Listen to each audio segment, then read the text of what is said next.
Regardez ces images qui nous parviennent, obsèques en ce moment même de l'otage israélo-américain qui a été abattu par le groupe terroriste Hamas. Jour de colère en Israël, de deuil et de recueillement. Manifestation, grève générale, en grande partie contre le gouvernement Netanyahou après 11 mois de guerre. Le peuple israélien est de nouveau meurtri par la découverte des corps de 6 otages détenus depuis le 7 octobre par le Hamas. Ça s'est passé samedi à Rafah, comble de l'horreur. Leur autopsie effectuée hier matin a révélé qu'ils avaient été tués, abattus à bout portant, quelques heures seulement avant l'arrivée de l'armée israélienne. On revient sur ces faits et sur cette colère qui s'est emparée de l'État hébreu avec ce sujet. Nancy Reiss, et on retrouvera nos envoyés spéciaux dans quelques instants et nos experts autour de moi sur ce plateau. Vertigineuse, tourbillon de manifestants, le plus grand rassemblement depuis le 7 octobre dernier. Sur des kilomètres, Tel Aviv, inondé, le cœur brisé après l'annonce de l'assassinat de 6 otages ce week-end. Pour les représenter, 6 faux cercueils. Pour les honorer, les drapeaux brandis jusque tard dans la nuit et ces slogans « Gouvernement assassin, accord maintenant ». Il n'y a pas de temps. Le temps est écoulé. Il n'y a absolument plus de temps. Nous demandons à notre gouvernement d'arrêter tout et de conclure un accord. Pour montrer leur détermination, les manifestants allument des feux, bloquent des autoroutes, face à face musclés avec la police. Tel Aviv, mais aussi Jérusalem, ils réclament tous un accord pour libérer les otages. Je pense que nous avons tous attendu et que c'est comme un moment de basculement. Vous connaissez cette expression, le moment de basculement, où vous accumulez et les gens n'en peuvent plus. Pour contraindre davantage le gouvernement, une grève générale a été décidée. Un débrayage de la grande centrale syndicale, Histadrout, qui a promis de paralyser le pays, à commencer par l'aéroport international Ben Gourion, qui depuis ce matin bloque 60 000 passagers dans les deux sens. On va retrouver Bethsabée Salem. Merci beaucoup, notre correspondante. Vous êtes à Tel Aviv. On peut dire que depuis cette triste, terrible, sinistre découverte, ces 6 otages abattus par le groupe terroriste Hamas, c'est une partie de l'État hébreu qui a basculé. Il y avait déjà des manifestations, il y avait déjà des actions. Le gouvernement de Benyamin Netanyahou était vivement critiqué, mais depuis hier, les choses ont changé en Israël. Effectivement, hier soir, la plus grosse manifestation depuis le début de la guerre, et puis il y a une mobilisation qui se poursuit avec de nombreux carrefours bloqués encore à l'heure à laquelle je vous parle, bloqués par des manifestants qui demandent donc un accord immédiat. La police tente bien d'évacuer ces manifestants, mais n'utilise malgré tout pas toute sa force, toute la force dont elle est capable. Quant à l'économie, eh bien, elle fonctionne au ralenti. Il suffit de vous promener dans les centres commerciaux pour voir que de nombreux stores de magasins sont baissés. D'ailleurs, beaucoup d'entreprises privées et de banques participent à cette mobilisation générale, à cette grève générale. Concernant le secteur public, en revanche, eh bien, il y a un peu plus d'une heure, la justice a ordonné aux grévistes de reprendre le travail.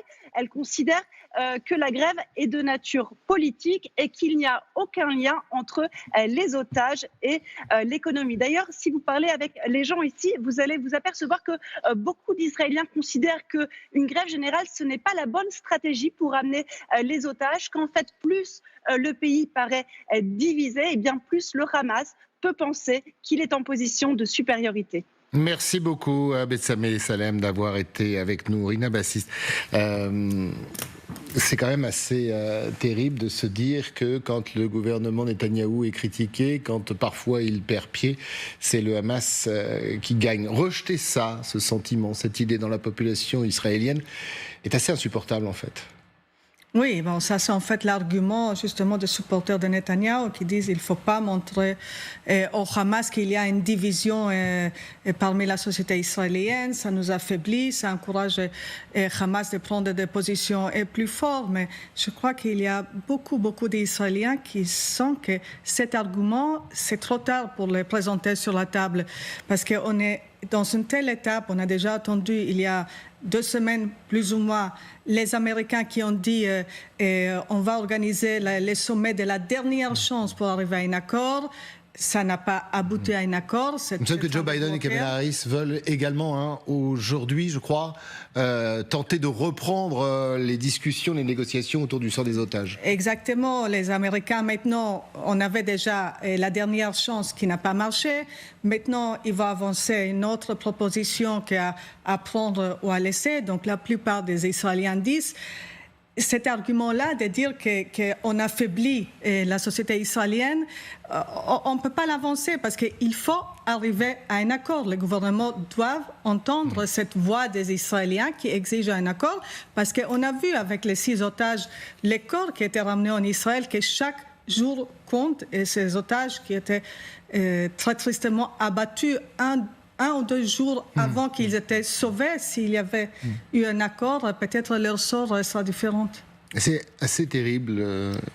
On va revenir peut-être sur ce qui s'est passé, parce qu'il y avait eu à 1 kilomètre de là une première libération, c'était fin de semaine dernière, par Tsahal au cours d'une opération très compliquée, avait dit le porte-parole de Tsahal. Et là, on a l'impression que, comme les terroristes du Hamas savaient que l'armée israélienne allait certainement investir les lieux, eh bien, ces otages ont été froidement abattus. C'est l'autopsie, quelque part, qui a été le déclencheur. Alors, il y a ces images, bien évidemment, il y a toutes celles que l'on a vues hier, des images absolument incroyables. Ça faisait très longtemps qu'on n'avait pas vu de telles images dans l'État hébreu. Oui, des manifestations records. Enfin, on n'avait pas vu ça depuis le 7 octobre. Moi, je me souviens, Erina Bassis, peut-être étiez-vous en Israël en 2011, les Indignés, le mouvement contre la vie chère, avec vraiment des manifestations énormes dans les rues. On est à peu près à ce niveau-là, ou les manifestations contre la réforme judiciaire de Netanyahou. Mais depuis le début de la guerre, c'est vraiment du jamais vu.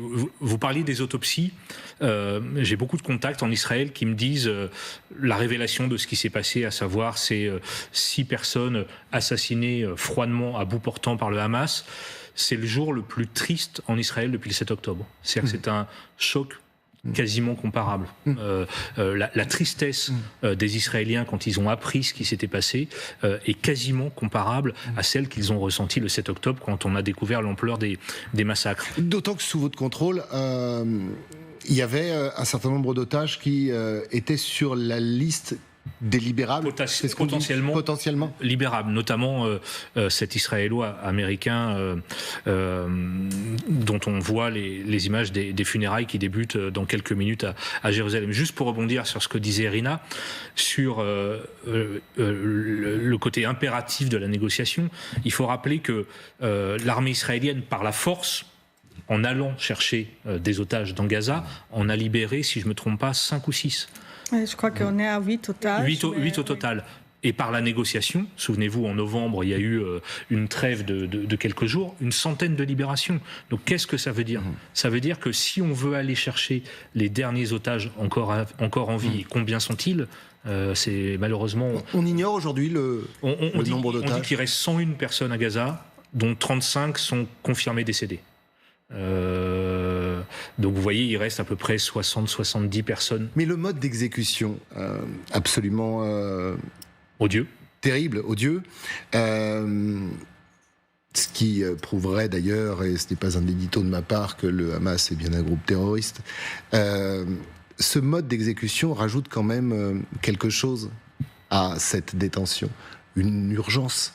Parce que si, à chaque fois qu'il y a une opération de Tsahal ou d'autres services pour aller les libérer, la solution c'est de les abattre, ça va être très compliqué à entendre de la part du peuple israélien. Mais il est certain que ces 6 otages qui reviennent dans des cercueils, c'est l'échec de la stratégie de Netanyahou. En tous les cas, c'est ce que disent bien ces familles des otages.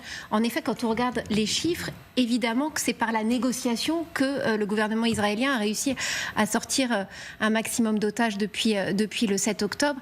Et c'est vrai que là, le choc de savoir que certains d'entre eux étaient dans le deal de négociation sur lequel les Américains mettent une pression maximale depuis des mois. Alors peut-être que c'est le comble du cynisme du Hamas de bien c'est la question que je voulais vous poser. Qu'ils étaient bien dans le deal. Ça pourrait s'entendre, ça pourrait être ça ? C'est possible, mais il est certain que pour les familles qui espéraient que leurs proches soient libérés, de savoir qu'ils ont été tués à bout portant quelques jours juste avant que les Israéliens rentrent dans ce tunnel de Rafah.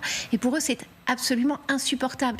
Les funérailles de cet Israélien qui vont commencer, il faut bien savoir que c'est un Israélo-américain. C'est-à-dire qu'il est né en Californie. Ses parents ont fait leur alias, sont rentrés en Israël quand il avait 7 ans. Il est vraiment entre ces deux pays. Et il y avait eu une émotion considérable à la Convention démocrate parce que ses parents avaient pris la parole pour raconter le martyre de leur enfant qui a 23 ans seulement, qui était à ce festival de musique, qui avait vu certains de ses amis tués devant ses yeux et qui était apparu dans une vidéo du Hamas en avril où on voyait que il lui manquait une partie de son bras gauche parce que manifestement il y avait eu une explosion d'une grenade le 7 octobre. Donc en fait il était déjà, il était blessé. Donc vraiment, ses parents ont remué, mais ciel et terre.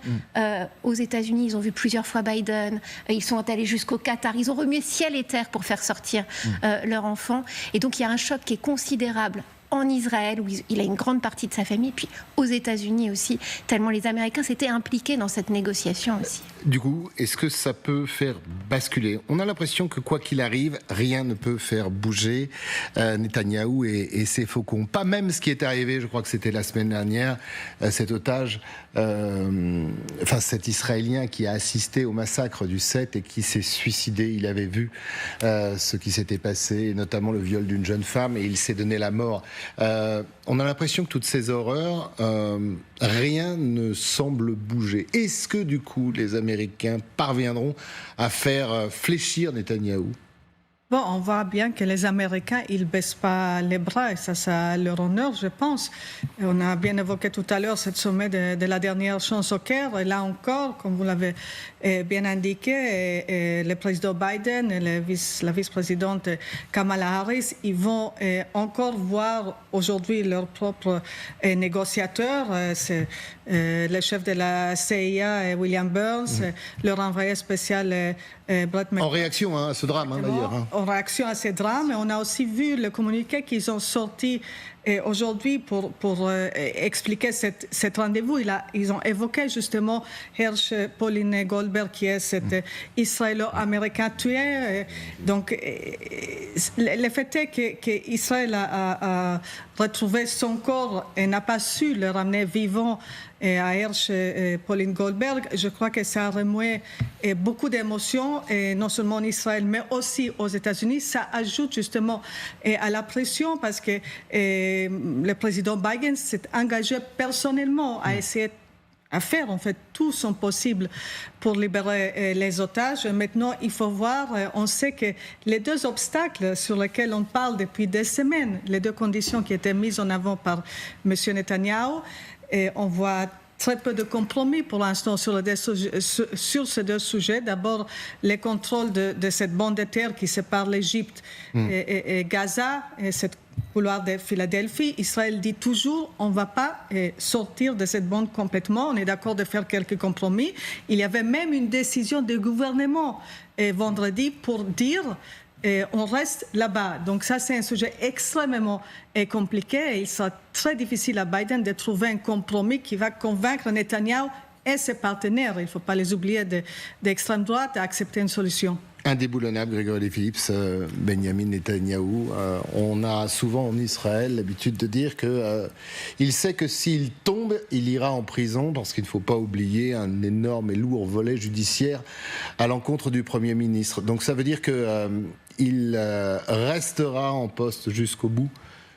Oui, sans aucun doute, même si, pour rebondir sur ce que disait Irina, il y a au sein du gouvernement des voix dissonantes. Enfin, le ministre de la Défense Galante, par exemple, est en désaccord total avec cette idée de laisser des troupes israéliennes. Mais Grégory, même lui, parce qu'il pèse quelque chose, Galante, c'est pas rien en Israël. Mais même lui, il n'y arrive pas. Quand le ministre de la Défense dit à Netanyahou, son Premier ministre, c'est une erreur stratégique de dire que vous allez laisser des troupes dans Gaza, dans ce fameux corridor de Philadelphie, et il vaut mieux évacuer, sinon, de toute façon, les négociations n'aboutiront pas. Même le ministre de de la Défense n'a pas voix au chapitre parce que Netanyahou est effectivement dans une course effrénée et quasiment seul décisionnaire avec les membres de la coalition d'extrême droite qui soufflent dans son oreille. Donc non, on voit mal Netanyahou changer de stratégie. Pour l'instant, la stratégie est on veut rester dans Gaza, on veut finir le travail, pardonnez-moi pour cette expression malheureuse. Mais c'est ce qu'il a dit, hein. Ce sont ces mots. Finir le travail, éradiquer totalement le Hamas avec un résultat, on est quasiment à 11 mois de guerre avec un résultat inefficace pour l'instant. D'un mot pour conclure, Magali Barthès, Kamala Harris, candidate démocrate aux élections, est-ce que ça peut changer quelque chose ? En tous les cas, elle est énormément associée à toutes ces discussions autour des otages. Elle a eu Netanyahou au téléphone avec Joe Biden il y a déjà plusieurs jours sur justement ces pourparlers. Et en effet, aujourd'hui, elle verra avec Joe Biden les conseillers américains qui travaillent à cet accord de cessez-le-feu qui n'aboutit pas et qui est sur la table quand même depuis le mois de mai.